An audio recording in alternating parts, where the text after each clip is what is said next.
Yep.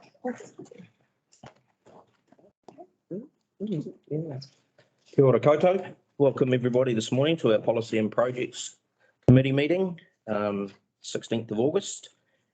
I'll open the meeting with our Harakia Timatanga. Mai te pai mona raro ki te tai, mai te awatonga raro ki te awaraki, tēnei ti hapori awhi ai taratahi, whānau haramai te toki, aume hui e tai.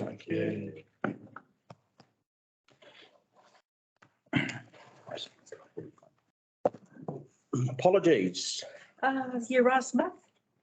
Grace, and great, Councillor Grace Oling. Okay.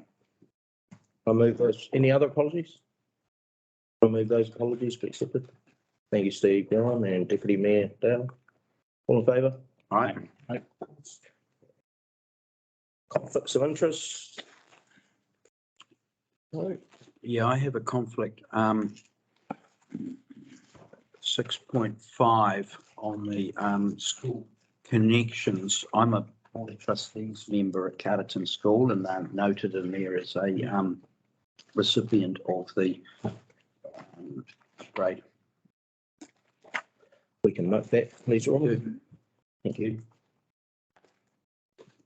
Is that for a bike shed? Then I'll be the same for South End School. I mean, there's a pecuniary interest in the outcome of that. Note me down too. Thank you, Councillor Newman.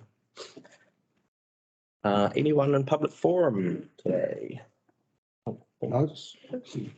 Just for clarification on that one, the pecuniary interest surely only pertains to the cycle sheds, does it? It does, but Only it's with trustees, you know. But it doesn't pertain to any of the rest of the development. It's not Only a, the cycle. it's not a personal interest. That's right, exactly. That's right. Yeah. Item 5, the confirmation of the minutes of the previous meeting. Recommendation is that the minutes of the Policy and Projects Committee meeting held on the 14th of June 2023 are true and correct. We have a mover. Thank you, Councillor Cherry-Campbell, and seconded by Councillor Laurence. All in favour? Aye. Yes.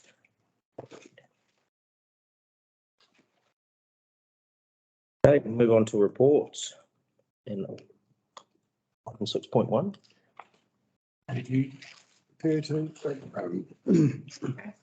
Right, kia ora, team. I'm not sure if you know, but occasionally we have staff who have significant milestones and reach significant milestones of employment with council, and Shane, our team leader in Parks and Reserves, has reached one of those milestones, having been here at council for 15 years. Yeah, solid 15 years, yeah, a bit of a journey. Joined when he was 6. He's been here ever since. So this is a great opportunity to recognise the work that Parks and Reserves team do, and also that Shane does in managing the teams within Parks and Reserves, which is something that often goes quite, well, we see quite a lot of the work that is done, but the management behind the team and what Shane does as part of organising who goes when and where and to do what is a huge part of the role. So I'd like to say on behalf of me and the management team and behalf of council, we really appreciate everything you do, Shane. Thank you. I'd like to congratulate you for 15 years service. Cheers. Yeah. The floor is yours if you would like it. So yeah, I mean, basically, yeah, so 15 years, it's been a long time. I was pretty much fresh out of college when I started here, and it was through Touch for Screen, which was a bit of a 3-month project. I managed to get an extension for that. Ended up sort of landing the job, just perfect timing. But yeah, I'd just like to give sort of a thanks to Brian and Clint, so former manager, and Clint being the manager of Parks and Reserves, for giving me a chance. You know, they've sort of had my back since day one, and you know, that sort of allowed me to progress in life and stay out of trouble and, you know, start a family, got a house and all that stuff. So, yeah, it's been good to give back to the community. So, yeah, appreciate it. Well, congratulations. Well done. Yeah.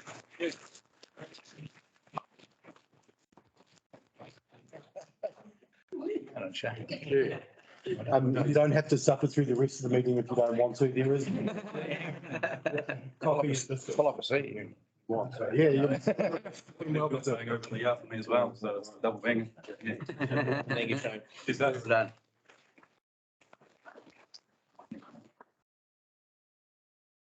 So we have a recommendation there that we recognise and commend Shane Foothead, Parks and Reserves Team Leader, for significant length of service at Carterton District Council, and I'm happy to move that. Do we have a seconder?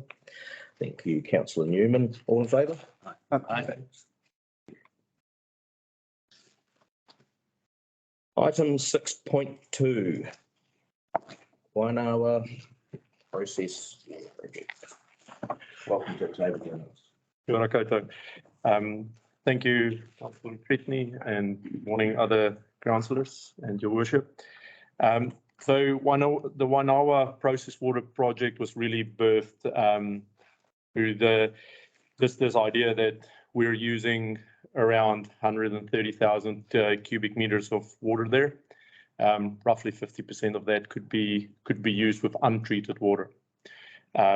There's also so with that, there's obviously benefits to Masterton. It creates capacity in the water supply, and then there's environmental benefits of not treating water unnecessarily. That is the idea. That is why we are looking into it. Jeff has done incredible work with Kānua and getting them to support the idea as well, and that is progressing well. Obviously with this idea, we've done a feasibility study and we've highlighted some great opportunities and benefits, but there's also risks associated with, like in any project, there's pros and cons, and we've highlighted in this report. What we are looking for from the committee is to give officers direction on either taking this forward or maybe putting this back on the shelf at this stage. So with that said, I take the report as read and over to you. Thank you, Johannes. I'm sure there's going to be a number of questions around the table. Who would like to lead off? Well, I have one just in terms of aquifers. I mean, we're talking about a deep bore into a presumably large aquifer. And I keep thinking about the helicopter and its little hexagon running around actually measuring all of this bit accurately. I mean, how confident are we that there is actually a virtually unlimited supply of water available? Can I answer? So, Councillor Laurence, we're pretty confident that there is a water supply in the area. Boreholes are a pretty common source of groundwater. Obviously, it will go through the process of applying for a resource consent from Greater Wellington, where they would consider whether there's sufficient capacity. But until we get to the application, we wouldn't know that, but we are confident that it shouldn't be an issue. If I could Yep. add, there appears to be a number of shallower bores in the area, but there's only a handful, sort of less than 3 deep bores. And Greater Wellington have indicated to us that because there aren't a large number of deep aquifer bores, that they would be unlikely to consider the water table allocated at that point. So they think there is a fair amount of free allocation available from a deep aquifer. I have a question that kind of follows on from that. It's 4.4 on the risk assessment, point G, where it's stated that the bore supply could have take restrictions during summer. Bearing in mind it is such a big aquifer, how confident are we, or what do we think the likelihood would be on any kind of restriction? I would say it's probably highly likely. We currently have typical we have similar type restrictions with our current bore supply, not so much on what we can take, but what we can provide. So it's highly likely that Greater Wellington would apply a similar restriction. However, it won't be known until we apply for the consent. And so the restrictions, with what kind of impact could impact could that have on us supplying? It's similar to our current position with our fresh water or our drink potable water supply. So it means that you reduce what you distribute during a certain period of the year. It won't, because there's storage, it wouldn't be catastrophic. There would still be a water supply. So with the current demand and the storage tank, you could possibly go 10 days without taking anything from the aquifer. So there's that would obviously depend on the level of growth, but it is a risk. I don't see that as a catastrophic risk, but it's definitely there. Thank you. Deputy Mayor. Yeah, thank you. Just a question around process, I guess. Under point 6, next steps, it says in order for this project to continue, all of the following steps need to be achieved with a favourable outcome. There's 10 steps here, so that's a lot of ducks in a long row. Just coming to the recommendation at the end where it's either endorses or doesn't endorse, that would, I'm just thinking about enabling further work to continue subject to the other ducks lining up in the row. What is the, so I mean, endorsing it right now does not commit the project to completion. It's subject to. Mr. Chair, through you, Yeah. can I add a stuff on to that? Because I wrote the same thing down in my papers. Can this be phased? Yeah.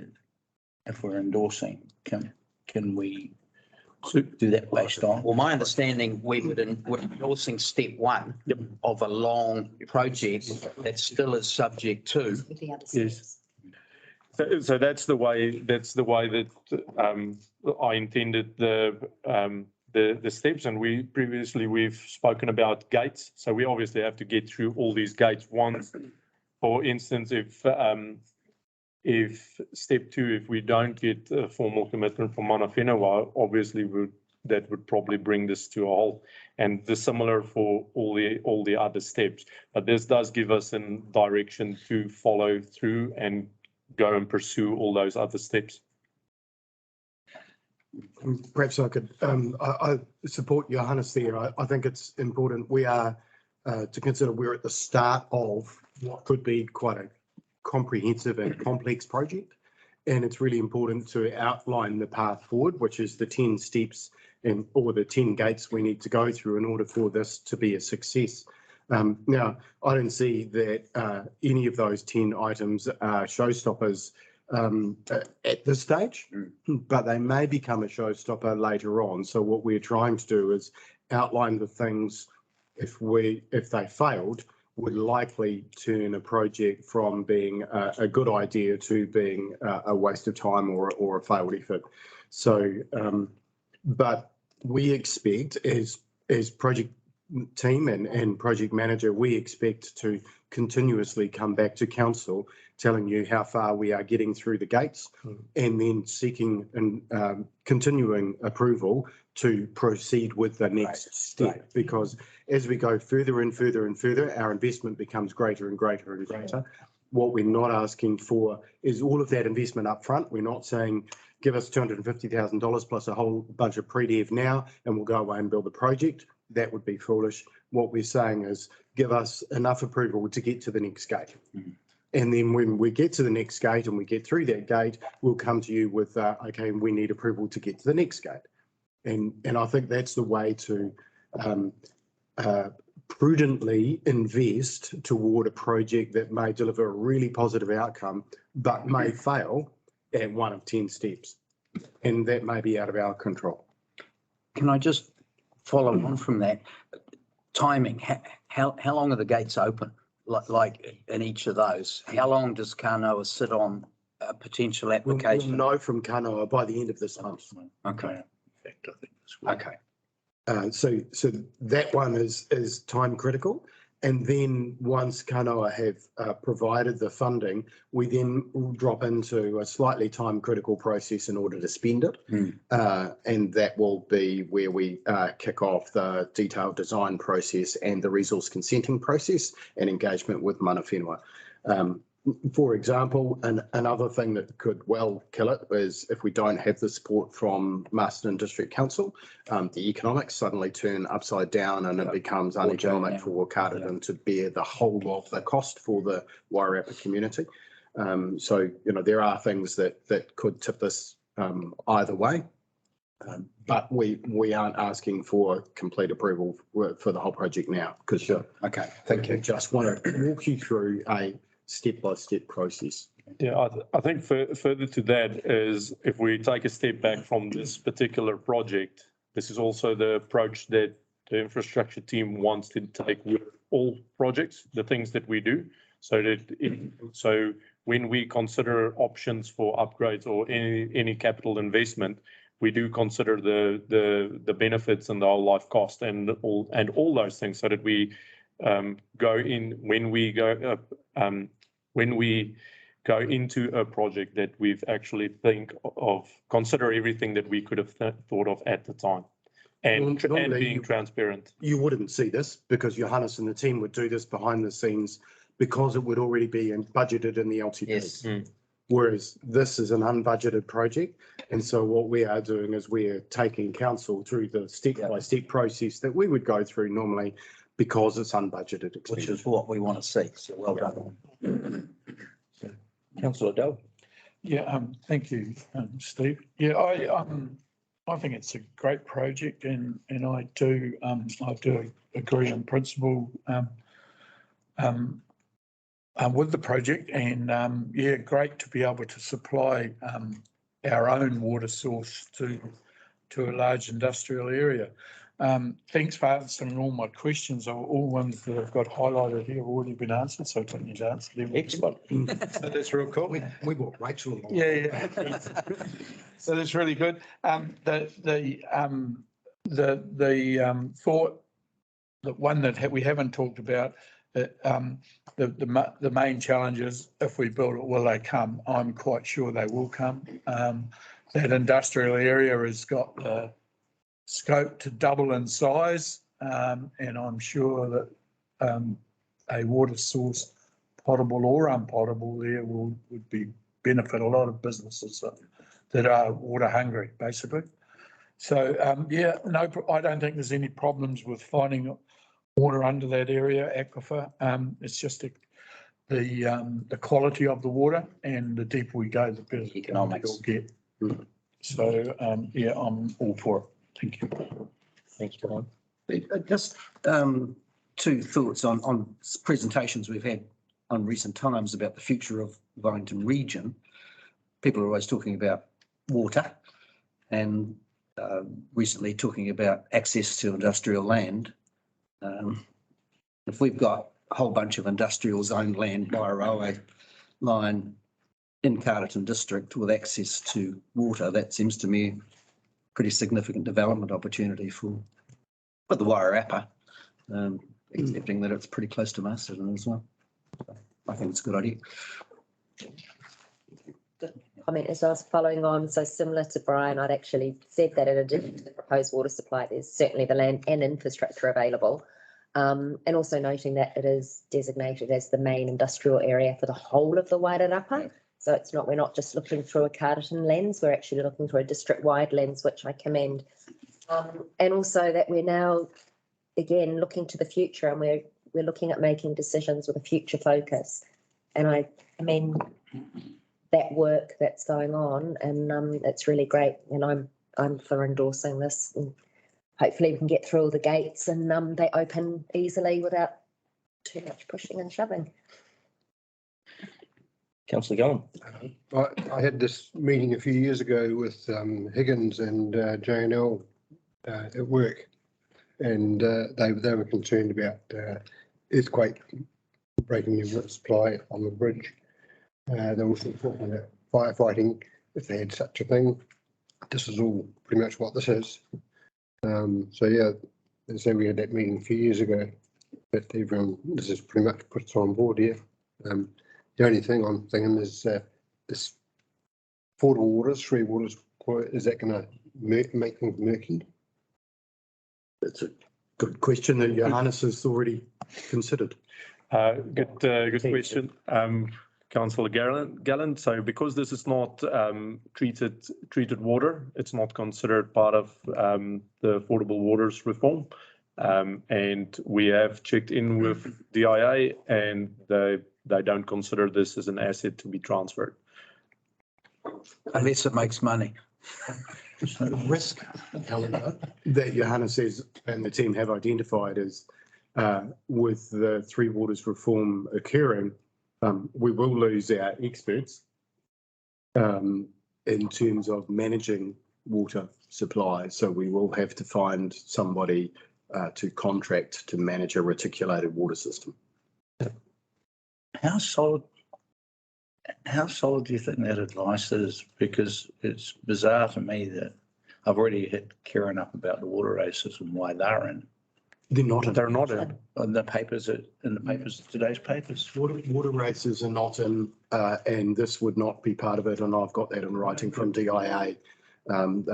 Because it's not potable water.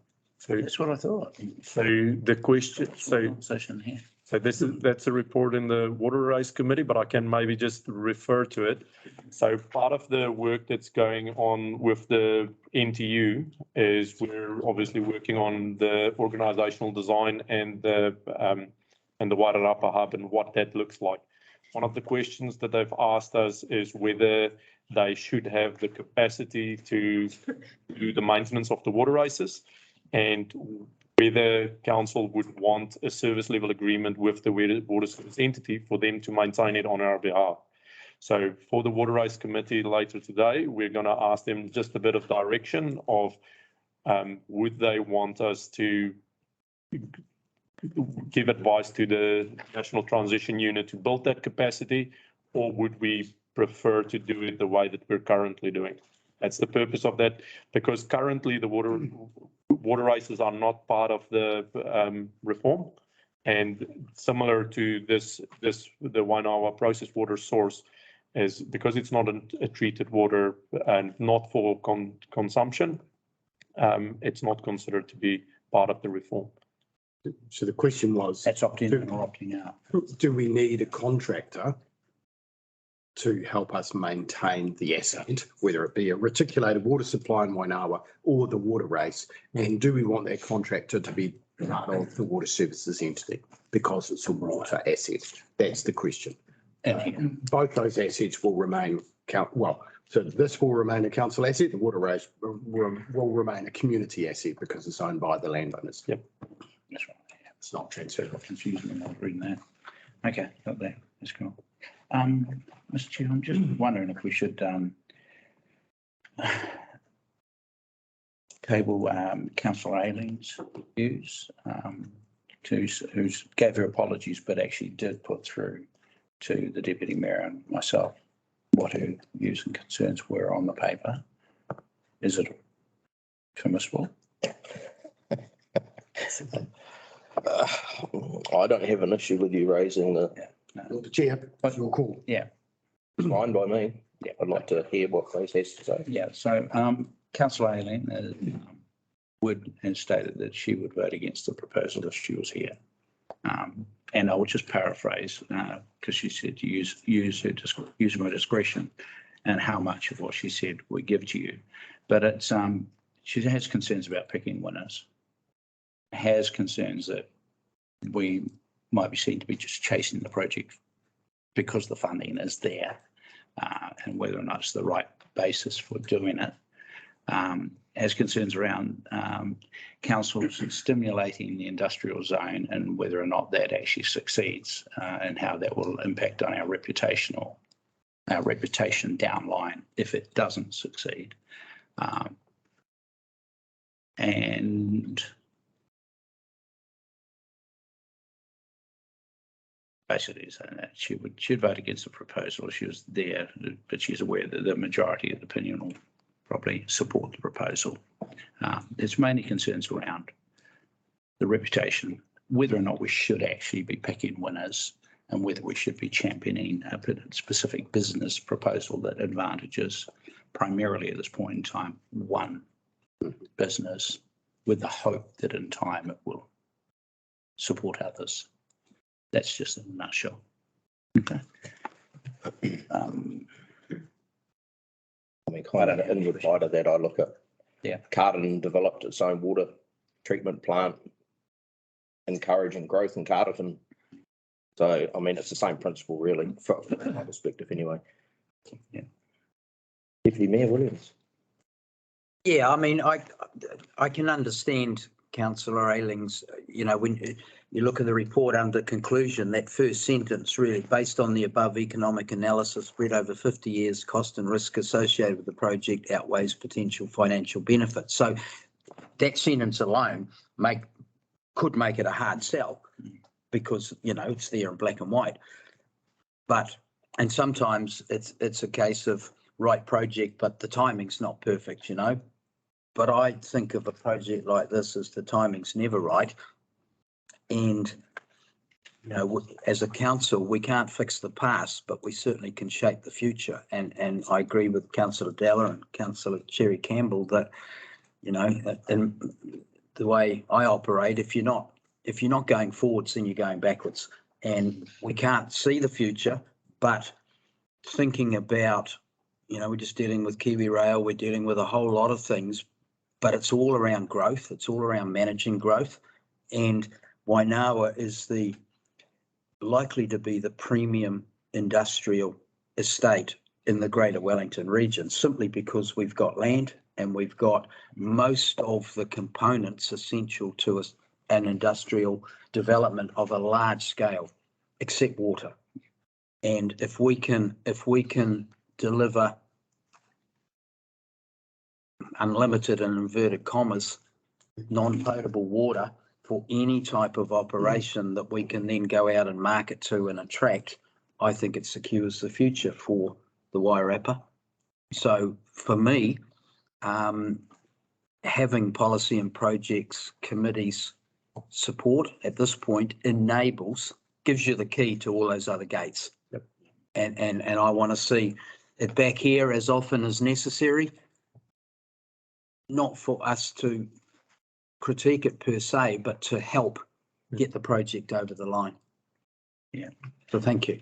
For myself, can I just add that our latest communication with MB has indicated that they should be able to give us an answer by Thursday after the WEDS meeting at 3 p.m. They're hoping that the answer would be there, depending on whether council passes or not. I can say, and Councillor Della with me the other day when we attended the future development strategy of the Wellington Region Leadership Governance Committee review. Thanks for an acronym. About 6 years of Brian's life, he's not going to get back, but in there, the Waingawa Industrial Centre is clearly marked as a site of significance and importance in the FDS. So that's just bears up with the Deputy Mayor has just been saying. My only issue, and we've got a gate at 6.4, is given current patterns of behaviour and commitments financially and stress testing of other councils, is whether or not other people will lock in the money they say they will. And for me, I think what's key is that small loss that we're looking at in there on operating basis. I would expect Master to make a contribution in our negotiations. We would have Master to make a contribution because they are the big winners in this project.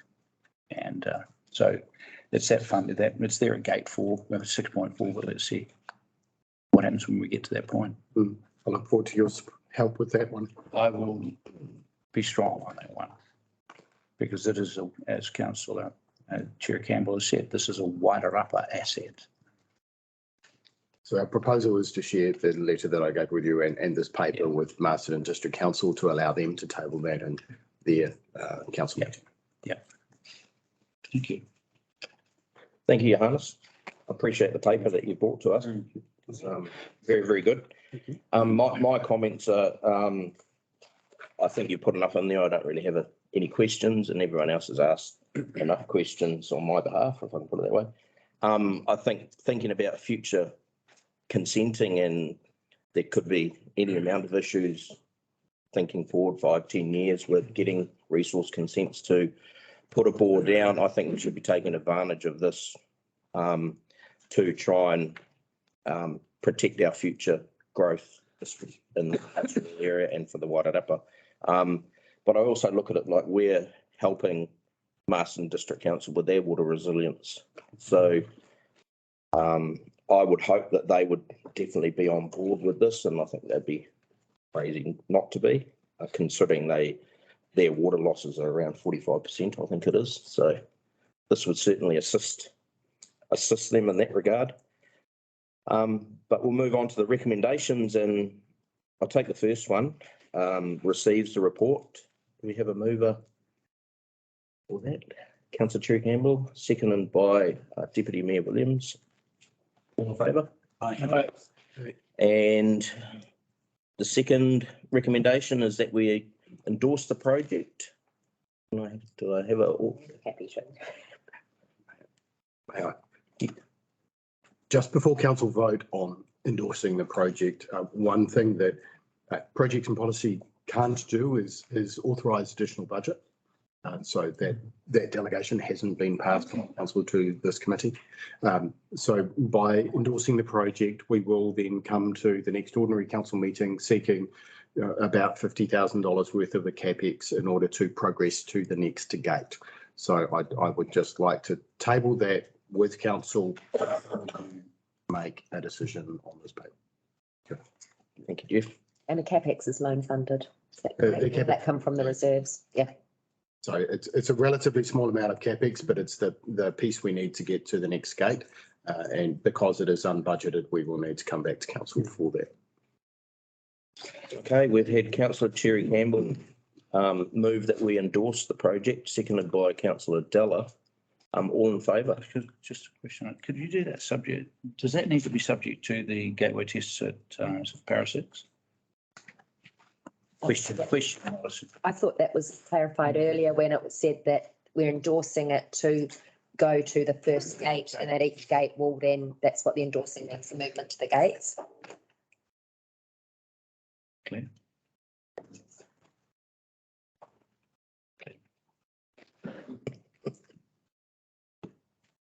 Okay, do we have all in favour of endorsing the project? Right. Against? Do we have, can I not, Councillor Ayling? Oh, so she got, okay.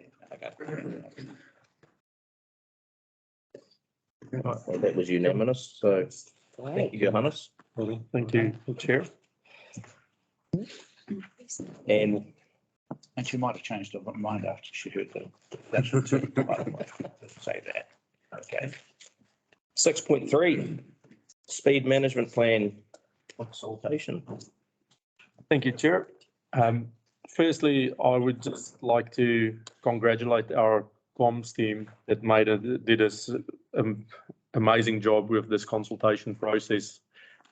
Speaking to other councils across the region, they did not get similar responses, positive or negative. They didn't get the accuracy in terms of the questions that was asked. So just congratulations to our comms team. This has been really good. We've received 264 submissions on our draft speed management plan. And I've broken it down into the questions and it was answered. And overall, we had a favourable outcome with the submissions. With the first three questions around schools, early childhood centres and marae, it was overwhelmingly positive with over 80% supporting our proposals. With the priority roads that we've identified, again, over 60% support from the community. We are working through, at this point, we are working through the details within the submissions, because within the submissions, there was obviously those that are opposed to what we proposed, but then there were also those that proposed minor adjustments. So for instance, one of the, I'll mention two. One was that we extend Belvedere, the speed limit reduction on Belvedere to the bridge, which makes a lot of sense because of that corridor. So that's something that we could consider. The other one was, instead of having use line at 60, to have it at 80. So that we're going to consider the submissions and see whether it can still drive the same outcomes that we're trying to achieve with the proposed plan, and where we can, we would accommodate that. Like we said, in the next steps, we have hearings coming up. With the hearings, the report that will go to the hearing committee will include the submissions that we've the consider, or the options that we've adjusted or that we propose to adjust based on the submissions. And then just a correction on the report, as in the next steps, I did not include the deliberation date following the hearings, and that's so that would be on the 20th of September, meaning that we would then take a report to Ordinary Council the 25th of October.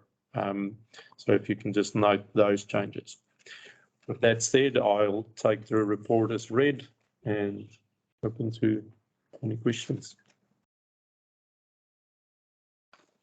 Do you have any questions? No questions? Comments? Well, the only comment I'd make is that my expectation was that almost every submission would be opposed, because people who agree with things never submit, but that doesn't seem to have happened. So so far, it seems like a good outcome. Maybe just comments on that. I think one thing that we've probably did it a little bit different in our consultation, and that was from a learning from other councils, is we separated our questions. So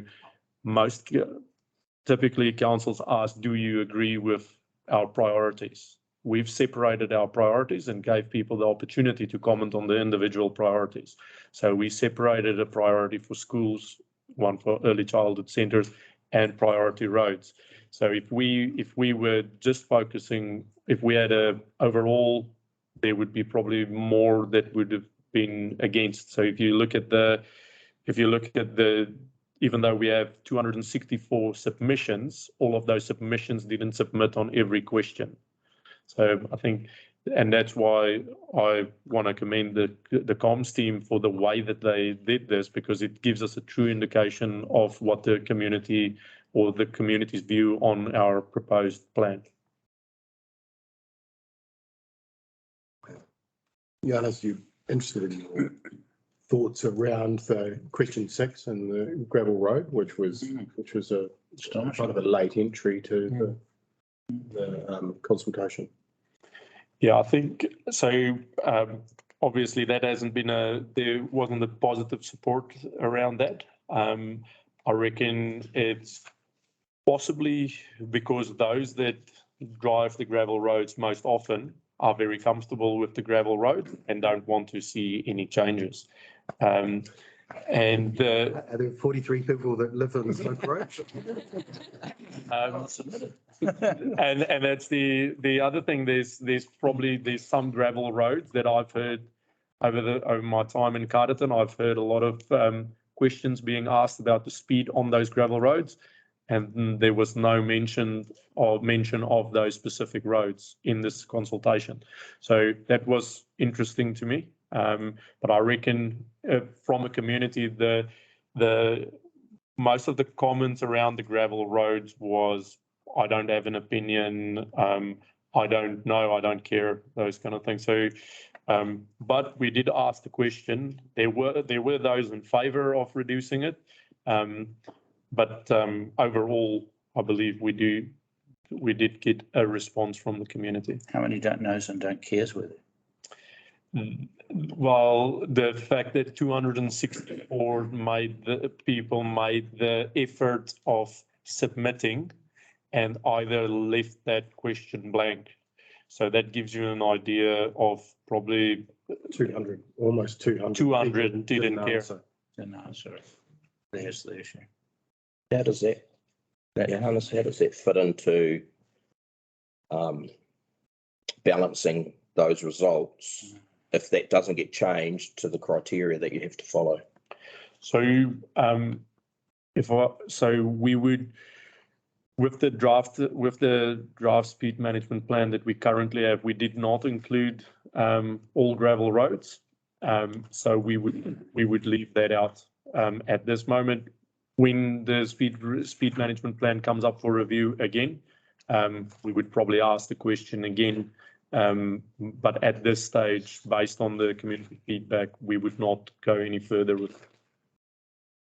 I guess the question is, how responsible is it for us to, when we note that on all those questions, you get 222, 216, 217, 240 responses.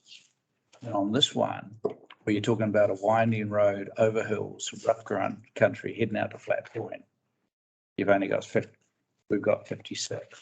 And we consider we can make a judgment call based on that information as to safety and what we should or shouldn't do. Flat Point, you cannot drive that at 100k unless you're a rally driver. 56 is probably all of the residents out there though. Well, we don't know that. We don't know that, do we? Because we haven't seen the names of submitters. And you might find wives and families don't like seeing people hooning through there. But you can only go off what You can only go on what we've got. And But also there's a big gap of 217 and 53. But also the expertise of people advising us as well. So it's really great getting all the submissions.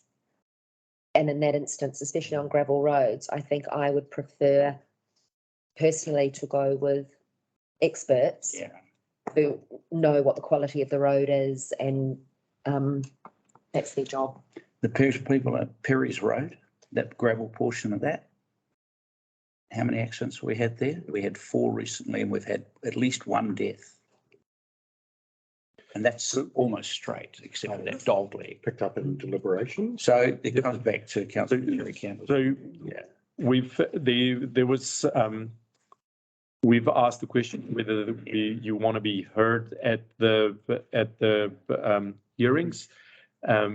We would encourage, so now that people have an idea of what the outcomes was, that probably puts more emphasis on that hearings. If you indicated that you want to be heard, then make sure you get heard. I think just on the comment on the experts, what we've seen across the country with Wakakutai, the work that Wakakutai has done and other councils has done, the expert advice is that we reduce speeds on all roads, safe and appropriate speed. So that's the expert advice based on research. But we do know that the community would not be in support of a blanket change everything. So that's why we've asked the specific questions and focused on a portion of our network where we see the biggest benefit with the current data that we have. My personal view is that there's definitely areas where I would reduce the speed if it was up to me, but I also know that I've been in meetings where there's opposing views on the same topic, where one person would love to drive at 160 kilometers an hour and the other wants them to drive at 80. So in a democratic world, we need to Split it up the middle, 120, easy. yeah. Isn't it? That's On that Flat Point gravel road. Deputy Mayor Williams, you had a Yeah, just really a question around submissions that came in that I presume there was some that confused our management review with Wakakotahi's roads. And even around the gravel road, I'd imagine there would be submissions that said, don't care about the speed, just seal the road. Like, how do we deal with responses that the questions have encouraged a response, but it's outside of our scope? So we're working through the all the submissions, regardless of whether it's in the wrong box or if where they put it. I personally read every submission, and when there's a comment made that relates to safety, I do consider that it might go into the road maintenance contract for consideration. We wouldn't necessarily respond to that through the speed review, but we do take it on board. So we do consider everything that is said within the consultation. We do, for the purpose of the speed review, it might not be directly linked to the speed. It might be an infrastructure question, and in some instance, there's some individuals that ask to be contacted, so we will contact them and discuss their concerns as well, because like you said, the concerns are wider. There's a lot of concerns around enforcement. We will probably do a brief in the hearing. We would probably address some of those concerns and just the message again that this is not something that we control. Similar to education of the drivers, that's possibly something that we could look at in our community space of, do we want to encourage a driver education program or something like that? Yeah, that will all come out of it. It might go to different departments following the speed review process. Thank you. Anything else? Johannes, I'd just like to thank you for what you did table and present for our communications team to put out as part of this. So, I mean, the results show that you actually picked out roads that were the community was looking at potentially lowering the speed limits on. So I think this highlights that the process has been good, and I look forward to adopting any recommendations that come to council in the future after the hearings and so forth. So we have one recommendation, and that's that we received the report. Do we have a mover for that? Yeah. His Worship the Mayor, seconder. Is that a nod there, Councillor Laurence? Yes. Thank you. All in favour? I buy things in auctions. Good. Okay, item 6.4, major projects update. Thank you, Chair. So major projects for the infrastructure team isn't always physical projects. It's not always something that we can see. And over the last year and a half, probably one of the biggest projects that cost the least but would have the most impact on our future is the work that we've done on our data management.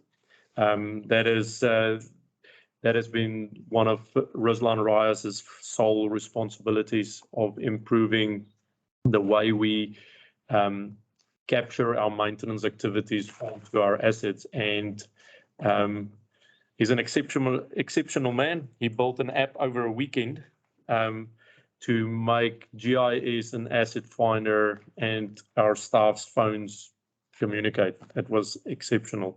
But basically what happens now is our team can go out and record the work that they're doing on our water assets, and it goes onto that asset in our asset data management system, and it is connected to GIS as well. It gives us an idea of jobs that's currently open, jobs that's being planned. It is really good. It's very similar to what the what Waka Kotahi, or previously NZTA and previously Transit New Zealand, has developed over many years through RAM and having really good asset data. So we're in the process of getting our waters up to speed. It gives us the ability to make good decisions when we identify our forward works program. So that's been great. We've seen some good movement on the Dalefield pump station, where our shed has gone up for the pump station. They're making progress. They're still on time to deliver within the time that we've agreed with them. So that's exciting. Sorry, I skipped the wastewater treatment plant. I don't know if you've seen our new boys on the driving past. I think they look pretty cool. That's the improved flotation devices. So that's looking good. We should be completing the original scope of work, but the advice that I got was this week. So then it's just in the defects period. So overall, the projects are doing really well. We also have the renewals contract currently on Taverner Street. That's progressing well. I thought it would be a good time just to point out that the asphalt on the concrete footpaths are temporary reinstatements. So once we've finished the project, then all that asphalt will be replaced with concrete for the permanent repair. So it might look a little bit odd at this moment, but at the end of the project, we'll all be tidied up. So, and then very exciting, we have recruited a new project manager, Christo Haynes. So it's really good to have Christo on board, and we will introduce him to the committee after. Okay. Yeah, he's just here. So, just come closer. Someone we prepared earlier. Yeah, something we prepared earlier. So, Christo is he's a Carterton resident, and we're very fortunate to have somebody with his experience joining the team. So, welcome, Christo. Welcome along. Welcome.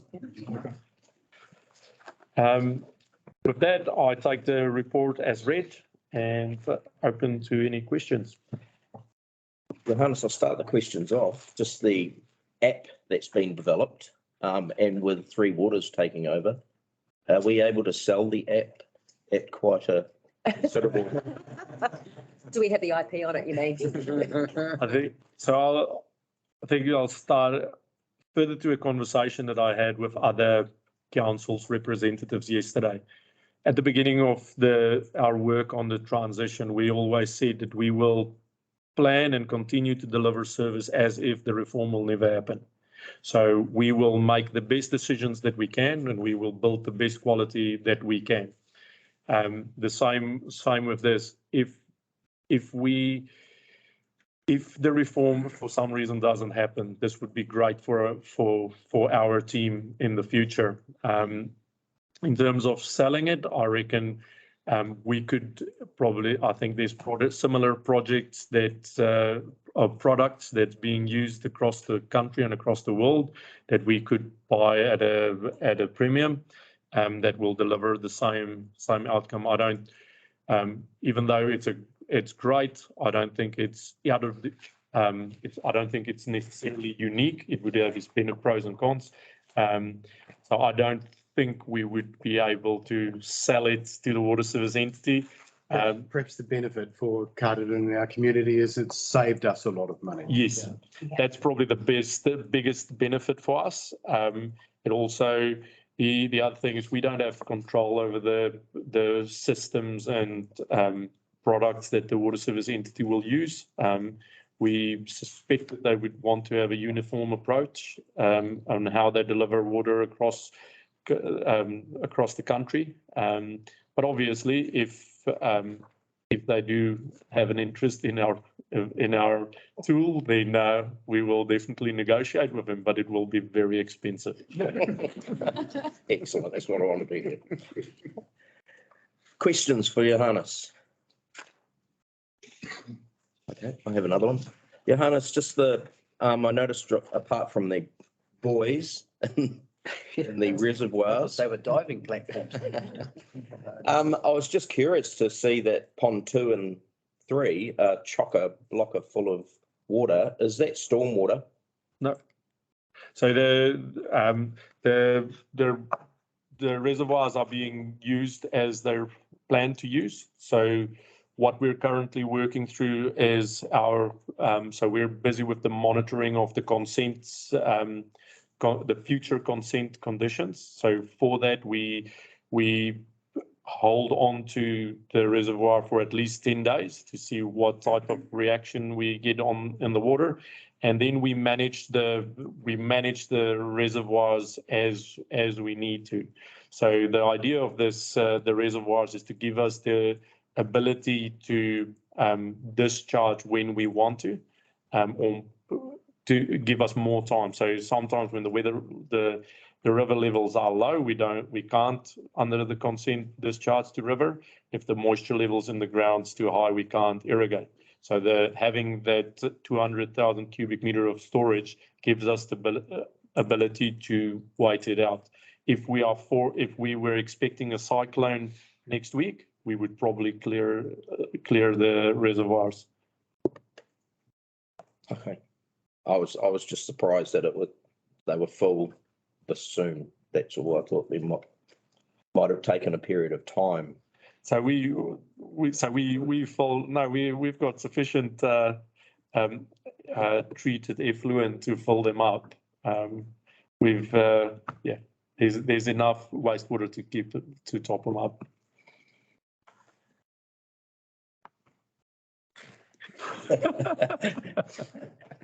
He's following. So he's on a septic tank. Can't blame Johannes. I could just see the headline. I got a question. With the testing and that happening now, the future, we talked about it way back about having to aerate in those 3 ponds. What are we looking like there?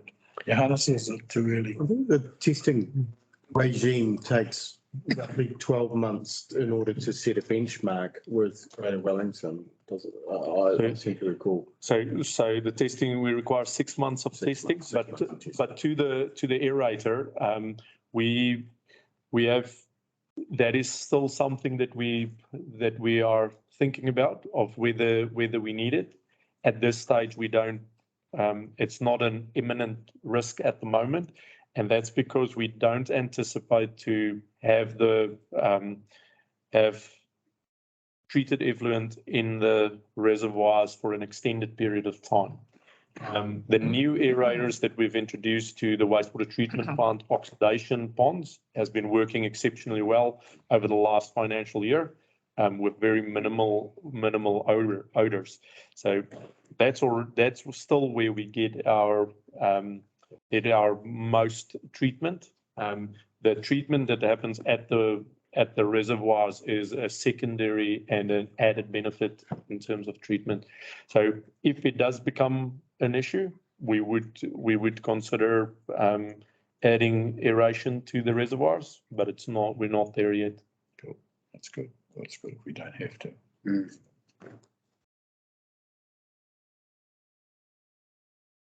Further questions, comments? Comment, just a comment.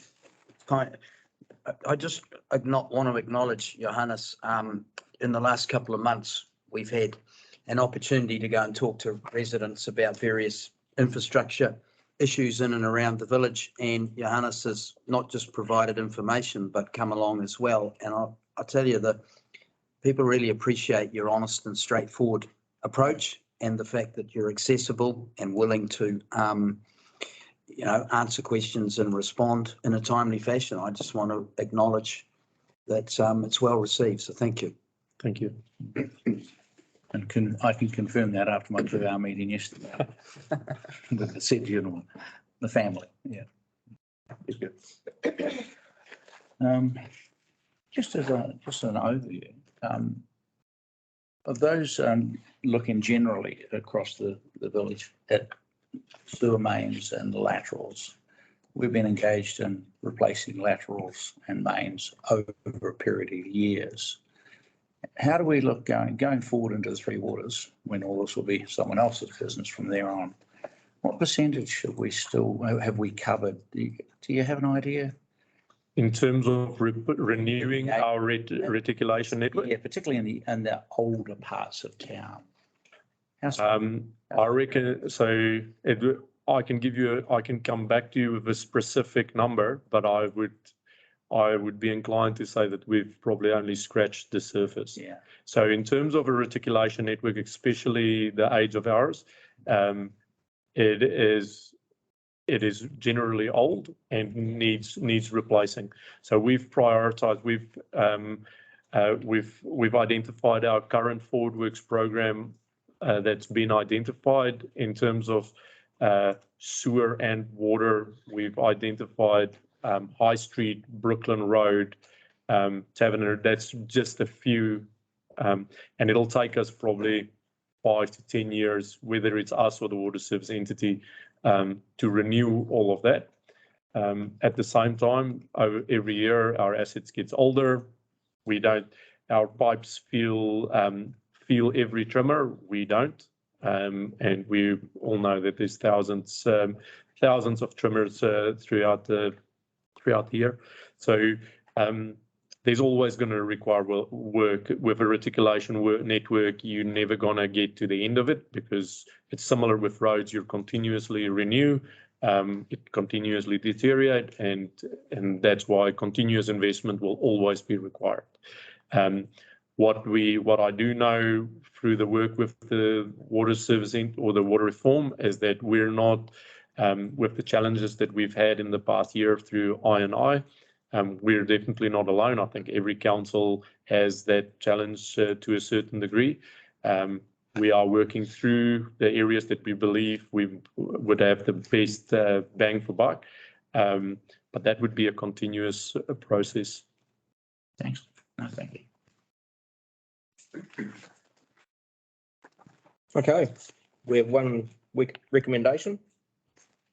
That's that we receive the report. Thank you, Councillor Cherry-Campbell. Will you have a seconder? Thank you, Councillor Gallen. All in favour? Aye. Okay. Thank you. Carried. Thank you.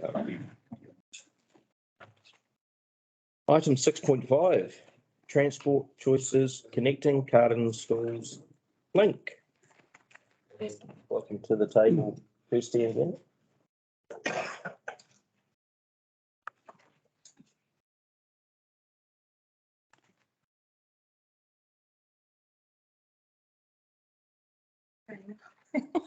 Morning, everybody. Yeah. To bring up which one would you like first? The concept designs, please. Oh, do you want the concept designs first, or would you like the actual image? Well, let's start with the image. So that's right. Morning, everyone. So Kirsty's just handing out a couple of additional bits of information that we've got. So what she's handing out is, please, Robin, is just some information on some data that's been gathered around High Street and some feedback that we've already received from the going public. So today we just wanted to talk about transport choices. So this is some funding that we did receive from Waka Kotahi to put safe cycle connections into Carterton. Originally, we were looking at this being predominantly back roads and off-road, with only small connection points through to the state highway. Unfortunately, through landowner discussions, we were unable to access the private land, and we've had to rescope going. So one of the main parts and one of the main things that we've talked to with the schools is that they have consistently come back and said that the state highway is the barrier. When we rescoped this, we've looked at a lot of alternative options and landed on the state highway is still the barrier, and this is how we have put this proposal together to address this. So the new route is scheduled to come down Brooklyn, turn onto the High Street, come a small section on the footpath, then across the pedestrian crossing, and then all the way down the High Street on the road in a safe cycle lane, which is the image that you'll see here, all the way down to Seddon Street, and then back onto the footpath for a section past the medical centre and into Wakeland Street.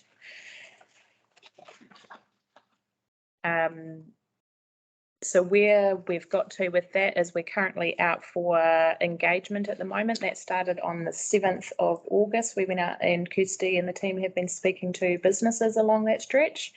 They've had a few meetings already. It is now out publicly. It's been in the midweek. Our media release went out yesterday. There's a big spread in the 2-page spread in the midweek today. It's on our social media channels, and a flyer drop has been put out to pretty much every household in the southern side of town. And what else have I got on there? And the schools have sent a lot of information out around this through their school newsletters. We've got the engagement open until the 28th of August, and then post 28th of August we will collect that information and bring it back to council at the September council meeting as through the CE's report.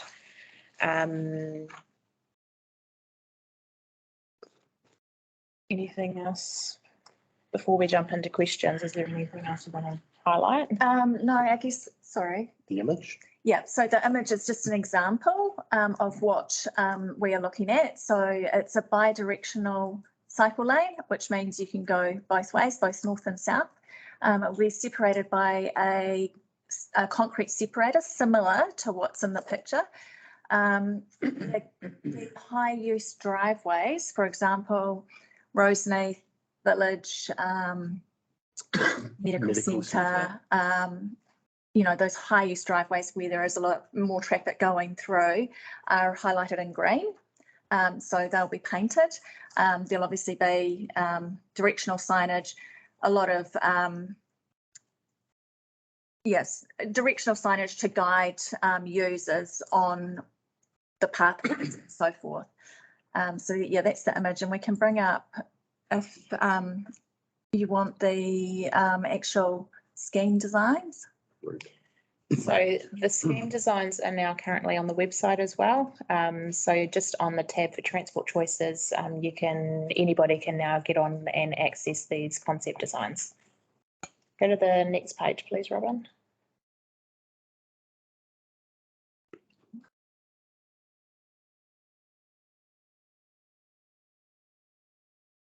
It's quite hard to see on there, but there is lines that are going down and indicating where we're looking at it being in the shared pathway. So on the footpaths, where it will move onto the highway and where the pedestrian crossings are. Do you want to go and point? Do you want to point? You go point. Thanks, Kirsty. Careful these wires. So the blue bits here are shared pathway. There is a green line, which you can see much clearer on the website actually, that goes all the way along the High Street.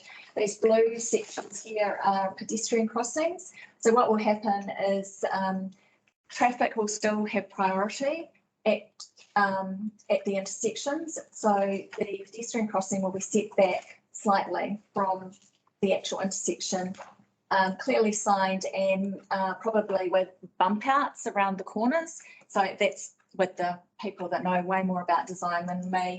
But we come up here and then through the medical centre, you'll see a shared pathway from Seddon Street around into Wakeland Street, and then we're back on a separated cycleway through to the alleyway, new pedestrian crossing across the alleyway, and then users have access to the park or onward to the school. We've got the same thing, and it's not very clear, right up in Park Road. So we've got a separated cycleway from the northeast corner of Memorial Square through to the rural boundary where the last house is anyway. So that again, feeds children in safely to Dixon Street, and allows us in the future to potentially go further out of town.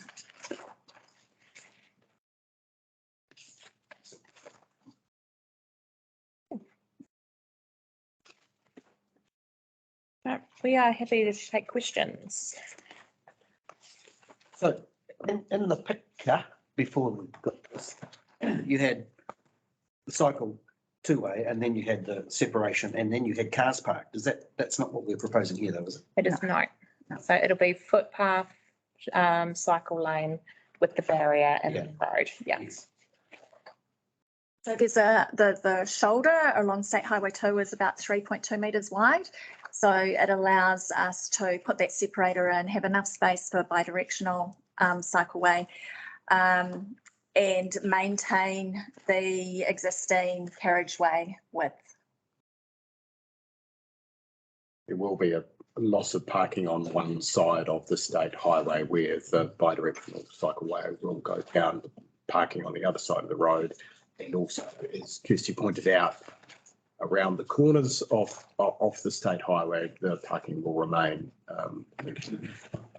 outside the areas that are pedestrian crossings. So we anticipate the cyclists will go along the state highway, but where they do cross a corner, so King Street and Wakeland, and so they'll go around the corner, cross the pedestrian crossing safely, and then back onto the cycleway. Just really, I'm one of the champions of the project along with Councillor Newman and Councillor Laurence. So we've been involved nowhere near as closely as Kirsty and Glenda in that, but we've been coming in and coming out when there's been engagement opportunities. I suppose the challenge has been there's been key pinch points of each of these networks that have needed to go across private property. And in almost every case, and the frustrating thing, almost every case, the private property owners have said, what a great idea, but not here. And so every time that's happened, it's resulted in a complete reset because you take out a small piece, the skinny bit of the hourglass of a long network, and then that means you've got to redesign the whole network. So what we're talking about here is a compromise to try and deliver some level of safety, not the perfect option, because perfect couldn't be done without key private property owners' support, which we haven't been able to get, which is unfortunate. I suppose my only residual question is around that parking, particularly in front of businesses. You know, businesses pay a differential. There's a general expectation if you're in retail, you have customer car parking outside your business. That's kind of a given. So that, and I see in the handouts, some businesses have been engaged, some haven't responded, and so on and so on. And the ones that have engaged have all expressed pretty much a concern around parking. That's how we manage, because you see, we haven't been able to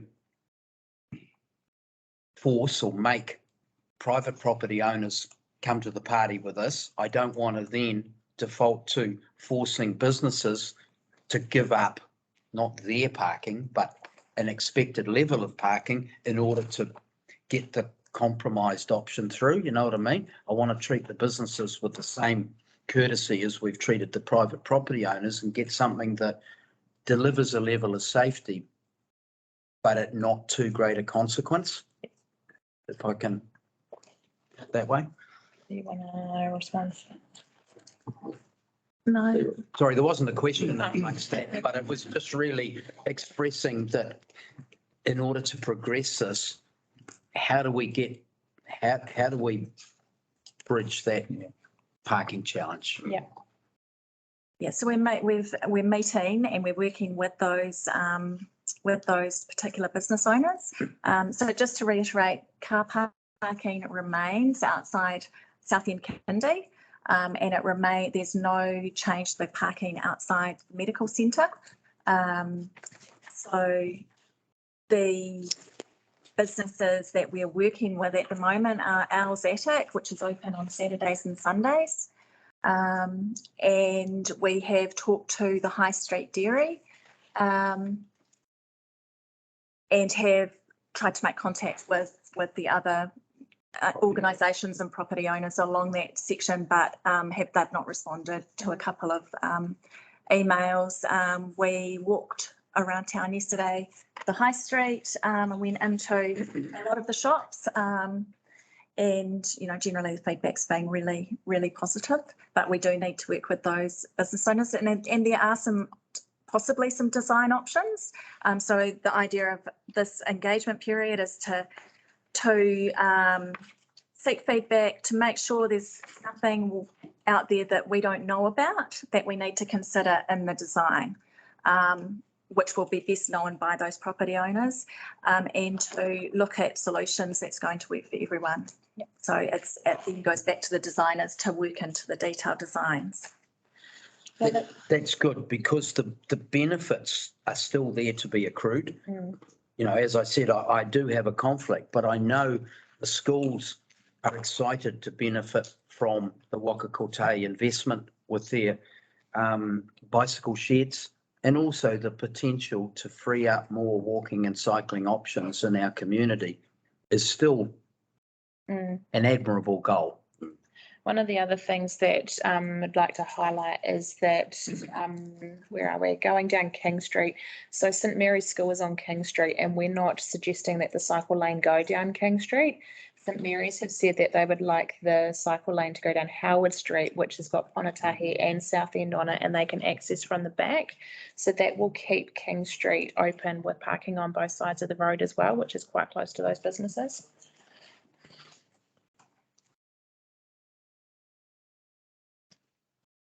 And I have a question just around, you have it going down King Street. What was Della and Fairbrother a consideration? I'm just curious why it stayed on State Highway 2, because I see outside the medical centre as, I see that as a danger zone with bikes going past, with the elderly coming out and so forth out in the medical centre and wanting to go in, and they're going to have to traverse each other, and I see that as a that should be a no-go zone. Della was the key, but we couldn't get through. That was the preferred route. Yeah. And as Deputy Mayor Williams pointed out, that we required approval from some private property owners, and that was not achieved. And now the challenge is the funding has a deadline, so the window of opportunity where the funding is available. If we don't have something in place by the time that window of opportunity closes, the funding disappears. Because our preferred route is no longer available, we are now dealing with compromise routes, which is why we're talking about the state highway. And we chose to continue it down to the medical centre, as that's where that pedestrian crossing is, to come over from Victoria Street across, so that these people can come over from Victoria Street and the other side of the state highway, and then access from there up. But isn't Della Drive still accessible onto Fairbrother from King? Yeah, it is. So I have some concerns, and I'm disappointed that the private land wasn't available to go through the back from Morton Road through to Della Drive. But you still can come down King Street into Della Drive, across Fairbrother Street, and across the park into Wakeland, across the park into the back of the school. That would eliminate all the car parking issues at Medical Centre, St Mark's Church and the Owl's Attic. So you wouldn't have to go use any of that state highway there, and that would be a pretty big plus as far as I can see. The only other concern I've got, and a lot of traffic do stop on the side of the road outside Gasoline Alley petrol station. So a lot of trucks pull up on the left-hand side of the road there going south. So that would affect their business. Yeah, Richmond, if you're in your home, well, we all know what crowds or how many cars can park out up and down Richmond Road and on High Street when there's a big funeral, either at St Mark's or Richmond. So, yeah, I would ask you to consider going down, as I say, down King Street into Della Drive and across and up, across to the school that way. My comments. Councillor Newman. I think a lot of this is about a change of behaviour. So not only are we wanting to change the a mode of transport, so from driving to walking and cycling, it's also about changing behaviour. Like people can park on the other side of the road. We're so spoiled in Carterton where you always park 30 seconds from where you're going, but the trucks could pull into the service station. The people going to the funerals could park on the other side of the road or down. Like there are options, and we're not asking them to walk a mile to get somewhere, but it is a change in their normal behaviour. So there is going to be a kickback because people don't like change. But I also think we need to forward think and think about the positive changes that can happen with the school kids, our wider community, the older people, in terms of they will now be able to access safe cycleways and make use of those. And I was reading about one, just to pull a fact out, in New Plymouth, they put a cycleway in, and within a year, there was a 62.5% increase in active travel from school kids, just from them by building a cycle track. So if we can see that mode shift in our children, it'll change that normal for that next generation to be using those active transports. So I'm pretty passionate about the kids, making the change for that next generation. Yeah, we will have to cross the road to go to the dairy, but it's not a big. But in response to that, Lou, though, we don't know how the New Plymouth Trail is designed. We don't know where it goes. It might have 60% increase, but that might be because it's not on a state highway. It's on side streets or anything. We've got no idea. But expecting trucks to cross over a state highway and try and go into a gas station that they normally pull over to the side of the road to go and they're not going there to refuel or anything. They're going there to buy. So they could drive down to the next dairy and side of the road. Well, they could, but it's not going to help the gas. Yeah. You're taking business away from a place that may have a large amount of business, as Brian's mentioned. I'm not sure about that. And the lady's comment about the option that Brian put forward around the King Street Della. When we were looking at it, we were conscious that there's a section of the community beyond Victoria Street, and that links up to Pembroke Street through the pathway. So providing that area of our community access across State Highway 2 at the raised crossing into Wakeland Street and feeding them up Wakeland Street into the pool. So it was about capturing the community on the northwestern side, which mostly feeds Carterton School, is my understanding. It was direct feedback that we'd had from the principal of Carterton School as a consideration because of the catchment area of that school. However, is there, again, because we're dealing in compromises, is it a realistic, that route that Ryan's just suggested, if the positive impact was to alleviate some of the parking concerns and get kids off the state highway, is that a realistic possibility? Not within our timeframe. Okay. That's the issue, the timeframe. And we're not looking at King Street as a way up. So the King Street is not one of the ones that we're going up Howard. Yeah. And we're going up Wakeland. We ruled out King Street because St Mary's gave us that option to use the back access, which was only one affected rather than multiples.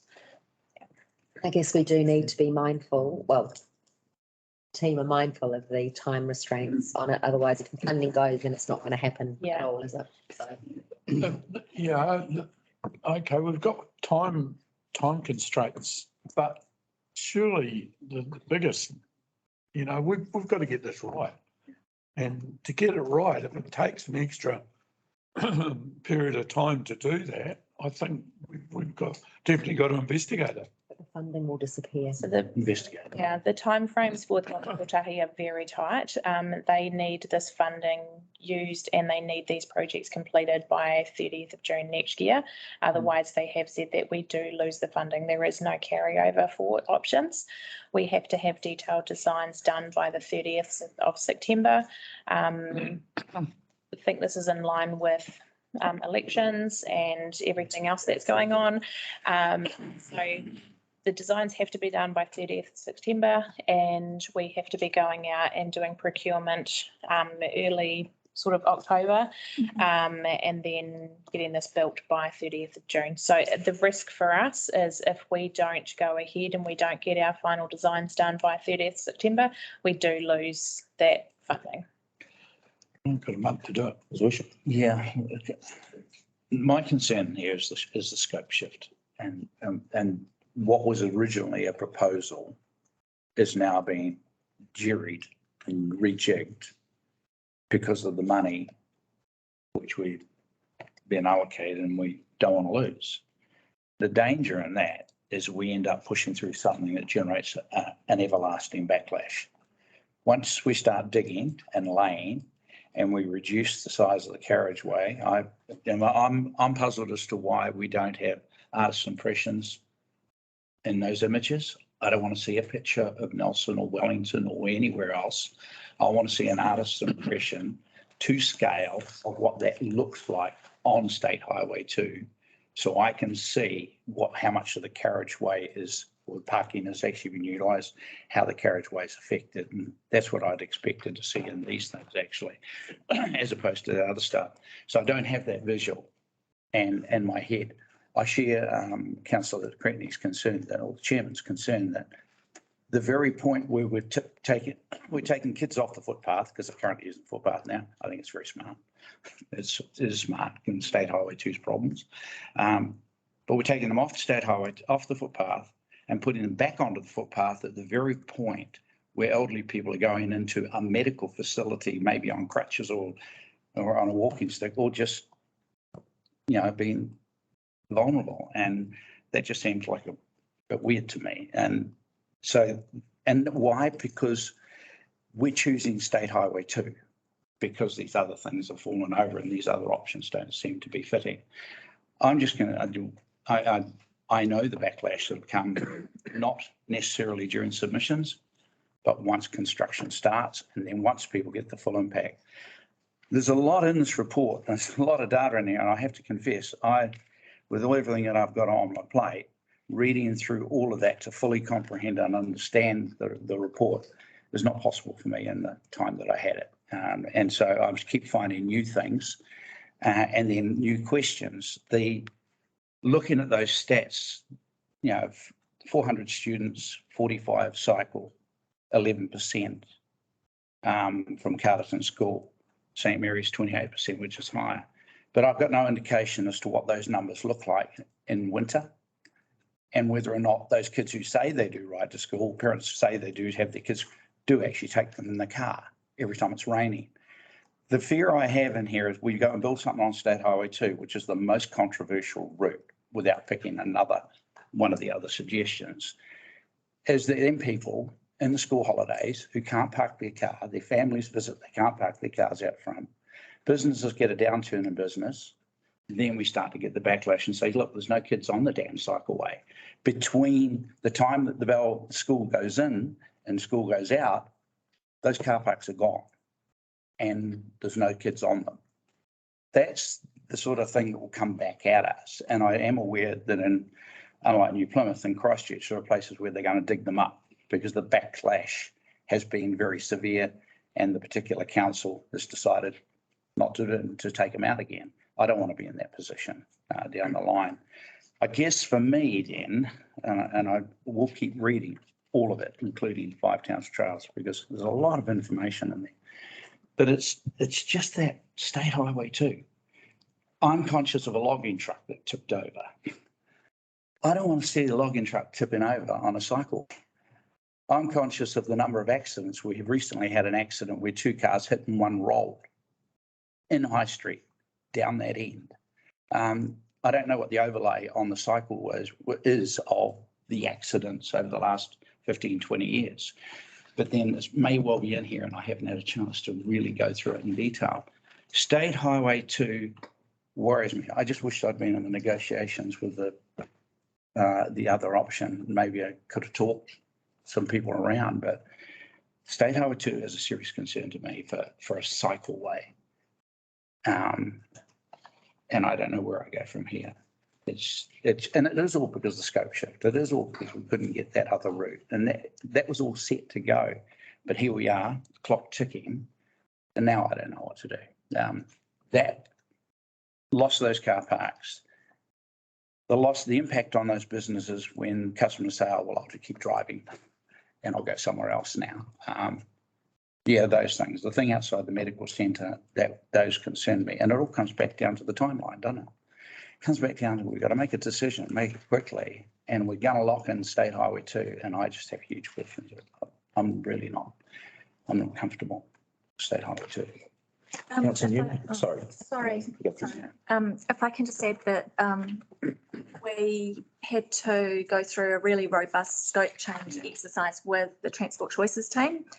So this was an option that they identified when we couldn't go ahead with the first option.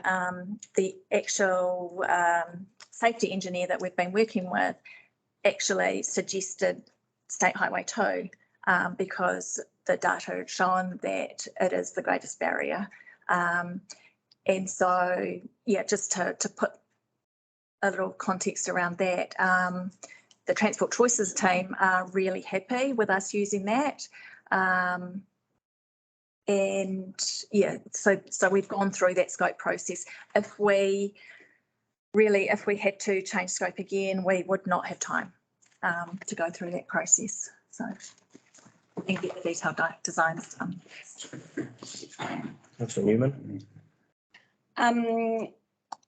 While that original design, that back roads and through the fields and stuff was really cool, there was concern when I spoke to parents in schools about the safety of the kids on that path. Like schools were saying, well, we have to station a parent there in the afternoon because what happens if something happens to a kid on that path? And I kind of had the same thought with my kids. Would I want them on this path in the middle of nowhere where there's no one actually just keeping an eye on them? Whereas personally, I probably feel safer with them being on the state highway, knowing that there are people around keeping an eye on them. And I like how visible it is. Like we're making a statement, like we're a town that supports and encourages active modes of transport around town. So I know there's a cost to it, but I actually really like the visibility and like the brave step forward into the future of like, look, this is what we could do as a town, is really encourage it. And the other thing around the medical centre, I was just thinking the kids are all trained by the road safety lady who goes into schools to get off their wheels for crossings. So you don't stay on your bikes or your scooters on crossings. So you could have a similar off your wheels section for that medical centre, just that portion there where the driveway is. And because the kids are pretty good at doing that. They're all hop off their wheels all the time. So whether there is something in terms of teaching the kids that that's an area where they're off their wheels. Yeah, I suppose I just comment that the only recommendation on this paper is that the report be received. So this is an FYI report because it's cost neutral, it's external funding, providing we meet the timelines. So unless council wanted to introduce a new recommendation that halts the project, it's just information presented to us to advise where it's going and what stage it's at. But if we, No, I didn't say but. if we receive the report, what's the next step that which we could say Cutting the ribbon. we don't like? Yeah. This has already been before council and has been voted for this to go ahead. I have to say, So this is this is an FY, as you say, it's an FYI at the moment. It's not a total change of scope. Total change. yeah, Not scope, it's a total change. It's a route change. The original proposal that was supported by council that we develop the school connections network in order to receive the Waka Kotahi nearly $1 million funding. So the scope is still to deliver safe transport options for children navigating on their way to and from school. So that hasn't changed. Scope hasn't changed, providing we meet the timeline. What has changed is a necessary change to the physical route with consequences plus or minus.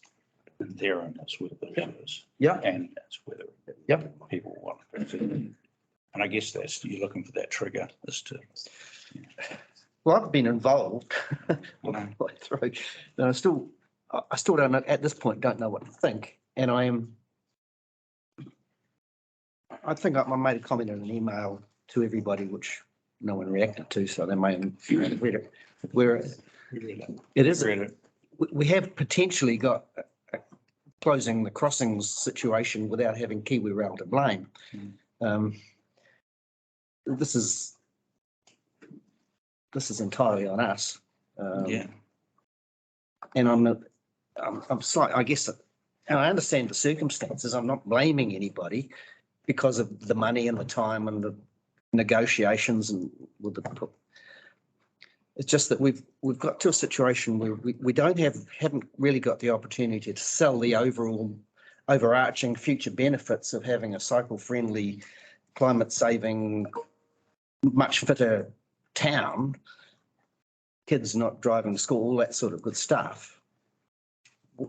Before we're giving people the opportunity to get pretty antsy about some of the. But we've got between now and when it gets delivered to settle those benefits.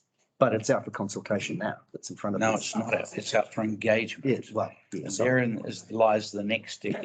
Sorry. Perhaps I could articulate. The committee has delegated authority to approve policy and provide oversight to project. I think if council were interested, that we should bring this back to the ordinary council meeting on the 13th of September, by which time we would have detailed designs progress through, but we would also have feedback from the community. And that could be a date at the 13th of September meeting where council could consider whether or not you were comfortable to endorse the route change. And at that point, that would give the decision from council to either continue on with the program or whether or not you wanted to pause and say, actually, we want to take a step back from transport choices. But I don't think you could make that decision in this committee. I think it would need to go back to full council, given it is a funding decision.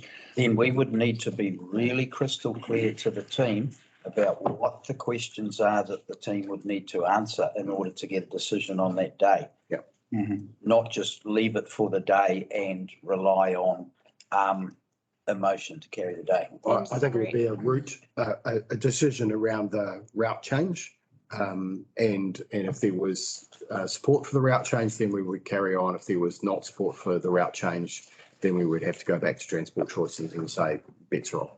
And we also wouldn't be able to provide detailed design by the 13th of September. So we're not going to have that until closer to the 29th. Yeah. So that's the. We would have more public feedback from our engagement. Yeah. And I guess that's my other concern, Mr. Chair, is that we keep talking about engagement. I got two worries and I got lots of worries, but two things.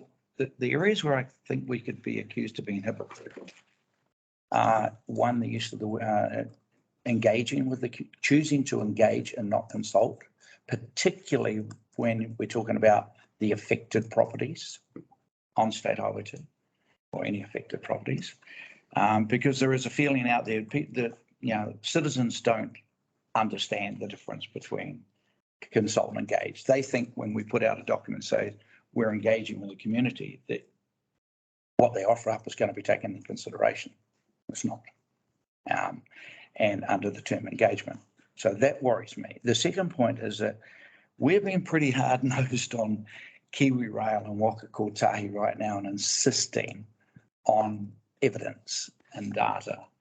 And I think it's not about emotions, where the truck rolls and takes out 3 kids on bicycles and drops the logs over them from my head And we can't say that won't happen because it did. There's just fortunately there were no kids around at the time. So those things, having that data, and I caveat what I'm saying by recognising that I have not waded through everything. I've spotted the 15-kilometre an hour speed reduction limitation. I'm just trying to get my head around exactly where that piece of it is. I'm looking at these numbers around the percentage of kids that bicycle. It gives me no evidence as whether they cycle every day to school or only on sunny days, what the summer figures are as opposed to the winter figures, because that'll create a perception thing. So I'm lacking in data myself at this point in time. So I guess we come back to the CE's recommendation. What would the wording be to put us into that space? Because that gives me comfort that we could make a good decision at that point, hopefully with some better information. Stephen Williams. Yeah, sorry, I don't know, there's a lot of parallels in my head to the Waingawa discussion we just had. Yes. Around, shaping the future. And I mean, I pop into the walking and cycling committee on occasion, and when you hear conversations, like from the vets and from a whole lot of different people, we got the walking festival coming up.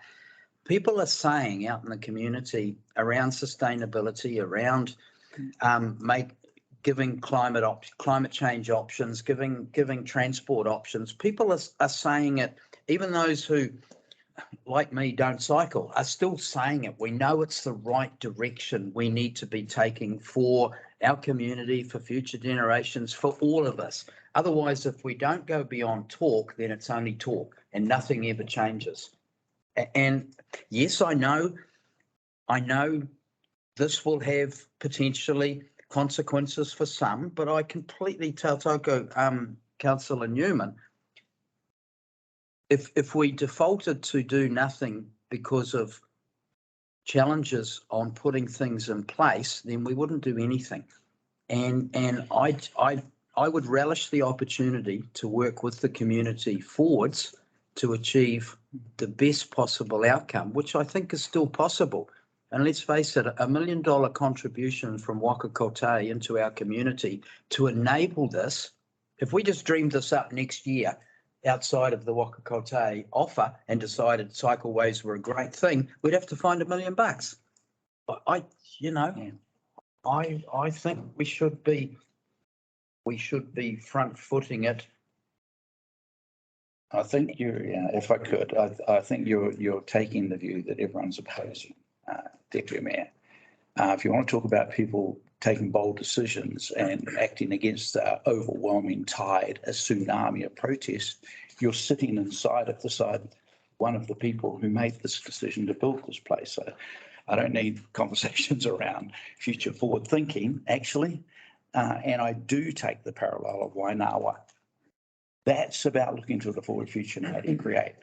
And I get the conversation around what we're looking at here is some specific concerns around the State Highway 2 and satisfying ourselves that we've got those. I wasn't aware the kids have those wheels off. Off your wheels. So that helps, but specific concerns around safety, I think, is the driver. And what will be seen as people's rights around their parking space out front of their house. And most of us who are sitting at the table aren't affected by losing the car parks in front of our houses. So we can have one of you. But I will take it from the people who are ringing me, and they are worried about it. And they think they're going to be consulted, and they're not. They're going to be engaged with. That's also Cherry-Campbell. I'd just like to say well done on the engagement that you have done. And your team. I think you have put, and this is beginning, I know it's still ongoing, the fact that you are meeting with the businesses and just going back to the information and the data that, you have supplied, you starting to put some car surveys in for us to also acknowledge. Carterton Medical Centre, they're really supportive of the concept. Yes, they've expressed the need to maintain, but this is all stuff that if people are expressing their concerns that you can, from my point of view, can counter and come up with solutions. And I agree with Councillor Newman and Deputy Mayor that we do need to be conscious of the future, and it is behavioural changes. And we know that when change comes, people go, oh, who wants change? And everyone sticks their hands up. Who's prepared to change? And everyone sits on their hands. I think this is, again, us leading and actually encouraging people that change can be for the positive. And it is those behavioural changes, which within 6 months, people will have forgotten. And they will just be doing it without thinking that they've changed anything, because it will become their new normal. But thank you for the mahi that I know has gone into this. Thanks, Robin. I'd just like to see a little bit more information. I mean, you've mentioned how the trail could propose possibly go north. How will it go north? How will it connect in? I've got no idea. How will it get round the Park Road corner by the old Westpac Bank there and go north? I'm not sure how that would be possible. We can actually bring up It'd be good to see that going forward. It'd be good to see some kind of feedback from the gas station. I don't have any of that. To take business away from them, they're going to have something to say about that. And until we know what that feedback is, I can't just endorse this on what it is now without seeing the feedback from the likes of those businesses and from other residences along where you're removing the parking. But all we're here to do is receive this report. But I would like to take up the opportunity that Jeff has mentioned about this coming back to council, and whether there's not a finalised plan or not. I would hope that at that point there might be some more information from businesses and residents along that side of the road that will guide me a little bit more as to a final decision. Councillor Newman. Can I just say one thing about the engagement? I've been involved with a bit of it. So going to St Mark's Church yesterday, South End Kindy. I'm going to meet with Al's Attic again, maybe on the weekend. So if anyone wants to tag along to any of those meetings and have a conversation, I can let you know when that's happening. Because, yeah, we really are listening to them. So, just let you know. Okay, we have one recommendation, and that is that we receive the update on the Transport Choices Connected Schools Link project. Do we have a move? Thank you, Deputy Williams. Seconder. Councillor Newman. All in favour? Aye. Against? Councillor Della? Yeah, I'm against it. Yes. Would you like that noted? So long as we are going to move to the second recommendation, aren't we? Are we going to put that as a motion, or are we just going to? I'll take that as an action. As an action. I'm happy to take that as an action. Yeah, okay. Councillor Della, would you like that noted? If it's been taken as an action, I'm happy. Thank you. Okay.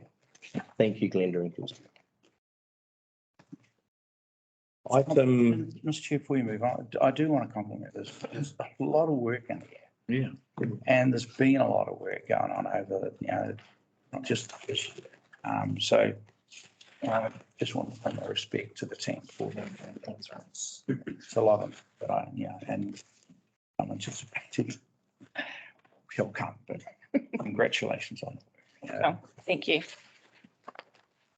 6.6, Community Grants Fund. Got an easy one for you. No, it's not. So at a previous meeting on the 10th of May, Ordinary Council delegated authority to the Community Grants Committee to amend and adopt the grants funding policy. So attached to this report is the updated grants policy. There's the 4 key highlights there, which is just align it with our community outcomes and LTP. Not requiring the support of the other 2 councils for regional roles, for regional funds. This just never worked. It didn't align with the times. We were always first off the rank, and then we couldn't say for sure that the other 2 councils were going to fund or support. The multi-year funding has been removed. So this was agreements that were in place, and we could put them in place for up to a 5-year agreement. The reason that they were removed is that we started to effectively run out of money to do our yearly grants. So we're just pulling back on that for now, and we're going to trial going back to yearly grants, and then we probably will review that at some stage going forward and find a happy medium somewhere in the middle. And then separating the policy from the process. And just making that align more. So one of the things that the grants committee will do, will just review this policy annually, just to make sure it's in line with our community outcomes. Thanks, Candice. All good. Questions? Yeah, worship, couple. I'm looking at local grants versus Regional. Wairarapa Regional. Yeah. Wairarapa Regional has clearly stated priorities that will be given to applications. Local grants don't. Why's that? There are no priorities. The priorities, I think, were around those regional ones. So around if the other two councils were giving them as well. So it was like the big events, like. It says priorities will be given to applications that, 1, social, I'm going to list them, 2, environmental. I think 3. Actually, on page 113, you'll find under local grants, there's grant criteria. It's got Under criteria, but not under- priorities. Under local. Both of them got it might just be criteria. wording. Both of them got criteria, but only one's got priority. Okay, so priority or preference will be given to, and this is under the local grants. Yeah. Projects completed in 12 months, new or expanded activities, assisting development of economic. Down on the social development. So the priorities and preferences are listed. Could that be separated out so it's the same? No. No? For all grants? No, because no, It's already been adopted. it's already been adopted. So we're only. Because we can note it, and then when we do the review next year, we'll Because if I'm- align those that are the same. Reading it as a punter who's going to make an application. Yeah. One is clear, these are my criteria, there's priority, oh, I'm a low priority. And the other one, it's buried in that. We will look to, we will note to amend that. And the other one's just a question. We do to, and I know it's just tied to our strategic plan and all that sort of thing. We got environmental wellbeing, the community outcomes, social wellbeing, environmental, economic, cultural. I was scratching through there trying to find reference to educational. How do you, if people have got a grant that's aimed at whose greatest strength is educational for young people or something like that, do they not get considered? Yeah, so that actually comes under, sorry, I'll Yes. interject. Under the environmental wellbeing, it's also, sorry, not that one, under community outcomes. Part of the economic wellbeing is community that is productively engaged in employment, education and community service. So it's brought in under there and it's part of our 4 wellbeings. Nothing is excluded because there's crossover on any of those wellbeings in practice. Where's that, Robin? No, What are you wellbeing reading from? framework. Paragraph? It tied. Page 112, 112, economic wellbeing. economic wellbeing, community Social proactively, wellbeing. employment, education, and I missed that right in there. Thank you. I was just looking for educational stuff. That was all. Yep. That's good. Any further questions? Thank you. Comments? Easy. It was an easy one, wasn't it? It's probably the best policy Okay. we've had for a very long time. Oh, the thank you. community It's great grants. to hear that. There you go. But he will take that. We take both of those recommendations together, 1 and 2, that we received the report and note the amended and adopted community grants fund policy. And councillor Cherry-Campbell is happy to move that and seconded by councillor Newman. All in favour? Aye. Aye. Thank you. Resource consent update, 6.7, Councillor Solitaire. Thank you, Mr Chair, Your Worship, the Mayor, Deputy Mayor, councillors. I will take the report as read. I'd just like to make a couple of comments. In terms of, you'll see that the numbers are increasing. We are definitely seeing quite a significant increase in that planning field, which is to be expected when we've got district plan matters happening in the background.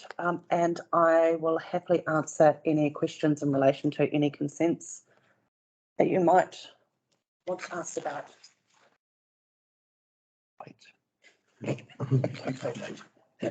Any questions?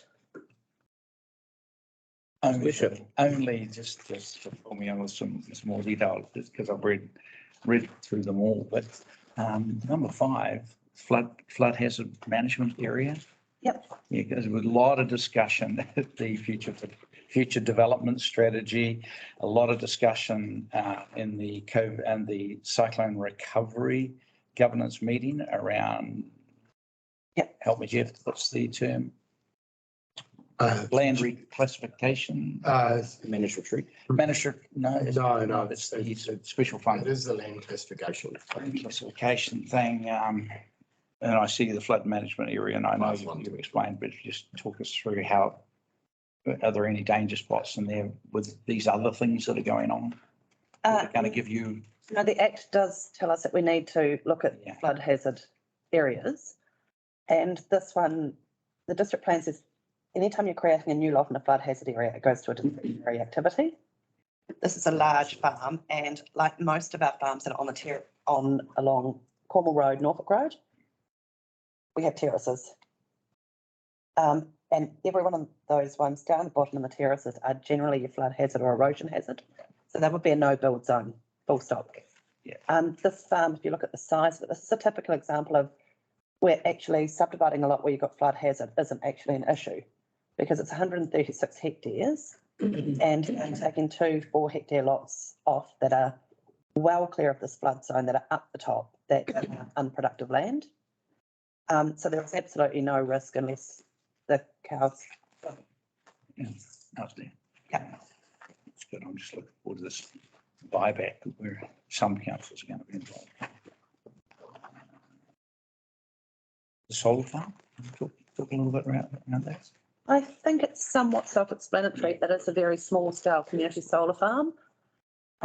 And I did send a full copy of the decision out to the elected members. I think it's interesting to note what could happen on that site as primary production. And I'll use, for example, a large scale milking shed that could milk 450 cows morning and night, could be built 5 metres from the boundary of a neighbouring property. These panels are 2.5 metres in height at full tilt. So they're significantly smaller than the ones that are being proposed in Greytown. I think they're at 4.5 or 4.7 metres, which is actually quite high. And what we have done, they've provided a really good landscape plan. There was an area of the landscape plan that wasn't fully planted out. We're requiring that to be fully planted out. And we're also requiring that the landscape plan and the deer fencing is established before any work on the solar panels occur on the site. So any potential effects on a neighbour,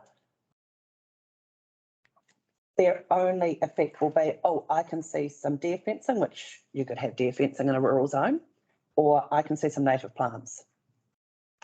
They should not be able to see those 2.5 metre solar panels because they won't be getting installed until the landscaping is established. And so for people who will be watching this later online, can you explain to us why there are some solar projects in the mill right now that are outside of our approval regime, and this one is within our approval regime? It's entirely up to the applicants as to whether they want to lodge it with the council or whether they don't. There is the one that has been mentioned in the Times Age, which is a large scale, significantly large scale solar farm that went through the ministerial approval for the COVID-19 fast track. So that goes to the minister. The minister then assesses the proposal as to whether it is suitable to be a fast track consenting process. The minister approved of that, so in which case it then goes to the Environmental Protection Agency and is heard by an expert panel. This was set up, the whole Environmental Protection Agency, the fast track consenting. I'm going to be quite honest here, was set up because actually some large scale projects that do have significant benefits for industry, and I'm not just talking solar farms, I'm talking any other large scale projects, can get derailed very easily by not in my backyard. And the government has been very clear that that fast track consenting and that the EPA eliminates that need of public notification. Adjacent properties are considered affected insofar as they are asked for comments, but it then can't go to the Environment Court to get appealed further and further. This one I think is a really good example of a small scale solar farm where we're going to put it with the local council to determine whether it is, who's affected or why. The consultant that we used to process this, because it was our first solar farm, we put it out to a very experienced consultant, and also somebody very independent that wouldn't have any knowledge of, what's happened in Greytown or elsewhere. And when he put the permitted baseline of what you could do on that site without a consent, such as a great big apple orchard and cover it with netting that would be highly visible, that would have more impact on adjacent properties, and that's permitted than what something like this would. Yeah, the other aspect is the COVID-19 fast track process is now closed. Yeah. So there's that was designed as shovel ready, how to get the economy back on track, and that window of opportunity has closed, and I think it closed in July. Yeah, it closed in July, but there is still a backlog of projects that have been accepted to go through that process, but they had to have that ministerial approval. Okay. And it is actually very interesting when you get onto the website and you have a look at the varying different projects. Your great big Waka Kotahi projects, a Jury Mercer interchange up in Auckland, that's on there. There's about 4 or 5 wind, I think. Yeah, A couple of wind farms and I think about 9 solar farms, all up. So there's a lot of people using this process. Yeah. Because I think historically when large scale projects have fallen over, or they've ended up fighting in the Environment Court for years and years. Yeah. And if they are granted consent, they have up to 10 years in order to develop from that consent. From the time From the time the consent's granted. So it may be a very long time before any work is undertaken. So of all of the solar projects that we're hearing in Wairarapa, this is the only one that Carterton Council has been involved in the consenting process of. And this is the first one that has been granted in the Wairarapa. Yeah. And it's, as we have noted, it is a very small scale community solar farm, but it's still good to see, it fits in with all our climate change goals. Yeah. They're not noisy. They've got a lot less impact than, a wind farm. You don't see them if they're designed well and they're landscaped well. But with any resource consent decision, you're going to have people that like it and people that don't like it. Supports the Waingawa industrial zone. It puts possibly much needed electricity back into the grid. Thanks. Thank you for the explanation, because I think that's useful to have out there, because, there are a lot of people who are seem to be of the view that these big major projects are being managed by council. They're not. Yeah. And thanks, so. Any further questions or comments? Okay, we have one recommendation, and that is that we receive the report. I'm happy to move that. Is that seconder? Mayor Williams, all in favour? Aye. Thank you. Excellent. Yourself? Our final report is 6.8, review of the terms of reference of the Policy and Projects Committee. Okay. You today. That sounds like it, doesn't it? Do you want me to run with this? I'm sure I could. There'll be a lot of questions. Yeah. I move. I think it's important to keep in mind that sometimes as these committees mature over time, that we do need to look at our terms of reference. I think the example that we just had on whether or not there is delegation within the committee to do certain things is a really good thing to consider. At the moment, we do have delegations to accept and adopt policy, but there are no financial delegations or delegations to change scope of projects, and that may be something that the committee wish to consider. It will require going back to ordinary council to change, but consider that. Happy to take questions. It's probably a good for this committee not to have those delegations, so that it automatically ensures that full council get to make those final financial decisions. Even though we are full council, it just, I guess, puts the responsibility at the right table. It separates it out. Yeah, true. And makes the council meetings a bit shorter. Just an observation. Technically. Any further comments? I'm comfortable with the wording in the terms of reference. So I'm happy to receive the report and provide feedback on the terms of reference for the Policy and Projects Committee. We have a seconder. Thank you, councillor Della. All in favour? Aye. Okay. Karakia whakamutanga. Kia tau tō rangimari e ki ranga I ngā iwi o te ao. Let your peace reign on all the people of the world. Kia ora. Thank you, everybody. Okay, team, we'll have a 5-minute comfort stop and then we've got